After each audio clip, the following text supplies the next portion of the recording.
Hi friends, welcome back to Sharu from Dreamland. നമ്മുടെയൊക്കെ കുട്ടിക്കാലത്ത് തൊടിയിൽ പോയി അമ്മ വാഴയിലെടുത്ത് ഇലയട ഉണ്ടാക്കി തന്ന ഒരു കാലമുണ്ടായിരുന്നു. ഇന്ന് നമ്മളെപ്പോലെ പുറത്ത് ജീവിക്കുന്നവർക്ക് നമ്മുടെ കുട്ടികൾക്ക് അത് ഉണ്ടാക്കി കൊടുക്കാൻ കഴിയാറില്ല, ഇല കിട്ടാനുള്ള ബുദ്ധിമുട്ട് കൊണ്ട്. ഇലയില്ലാതെ നമുക്ക് എങ്ങനെ അടയുണ്ടാക്കാമെന്ന് നോക്കിയാലോ?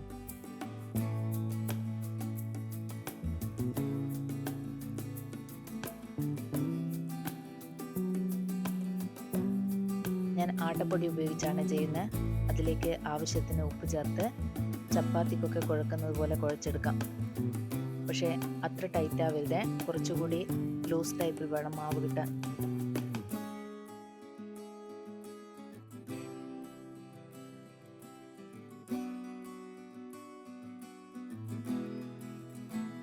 ഇതുപോലെ.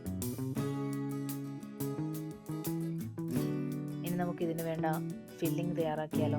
അതിനായി ഒരു പാൻ വെച്ച് 1 കപ്പ് തേങ്ങ ചിരകിയതിട്ട് അതിലേക്ക് 1 സ്പൂൺ നെയ്യ് ഒഴിച്ച്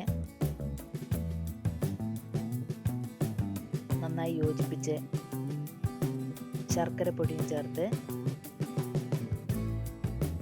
ഞാൻ ശർക്കര കുറച്ചാണേ ചേർക്കുന്നുള്ളൂ, നിങ്ങളുടെ മധുരത്തിനനുസരിച്ച് നിങ്ങൾക്ക് വേണമെങ്കിൽ കൂട്ടാകട്ടോ.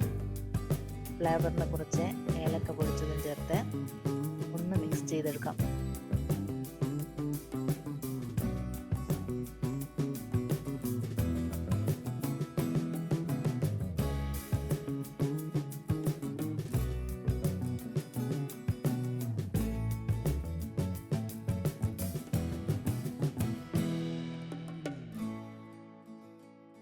ഇനി ഒരു സിപ്ലോക്ക് കവറോ അല്ലെങ്കിൽ ഇതുപോലത്തെ ഗ്ലാസ് കവർ ഏതെങ്കിലും എടുത്ത് അതിലേക്ക് കുറച്ചൊന്ന് ഏതെങ്കിലും ഒരു കുക്കിംഗ് ഓയിൽ അല്ലെങ്കിൽ നെയ്യോ ജസ്റ്റ് ഒന്ന് പുരട്ടി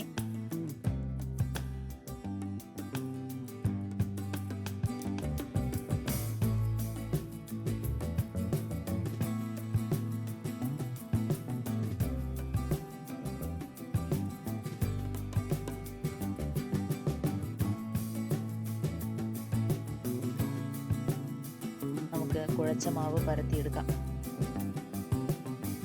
ഇതുപോലെ ഇങ്ങനെ പരത്തിയെടുക്കണേ. നന്നായി പരത്തിയ ശേഷം ഫില്ലിംഗ് ഇട്ട് ഇതുപോലെ മടക്കി അടയുടെ രൂപത്തിലാക്കി ഇഡ്ഡലി പാത്രത്തിൽ ആവി വരുത്തിയാൽ നമ്മുടെ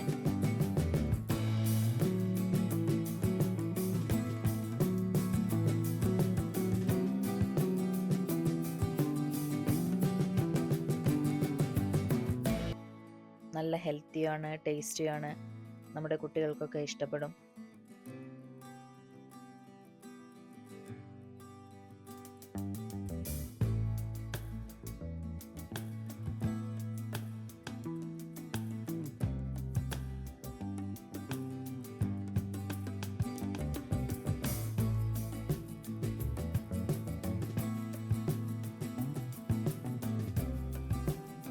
കുട്ടികൾക്ക് മാത്രമല്ല, നമുക്ക് ചായയുടെ കൂടെയൊക്കെ ഈവനിങ്ങിലൊക്കെ കഴിക്കാൻ വേണ്ടിയുള്ള ഒരു നല്ലൊരു സ്നാക്സ് ഐറ്റംസ് കൂടെയാണ് ഇത്.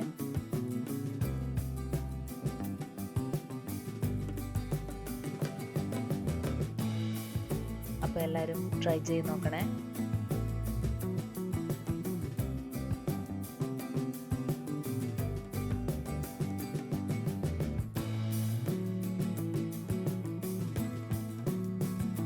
എൻ്റെ വീഡിയോ നിങ്ങൾക്ക് ഇഷ്ടപ്പെട്ടെങ്കിൽ please subscribe and support. Thank you for watching.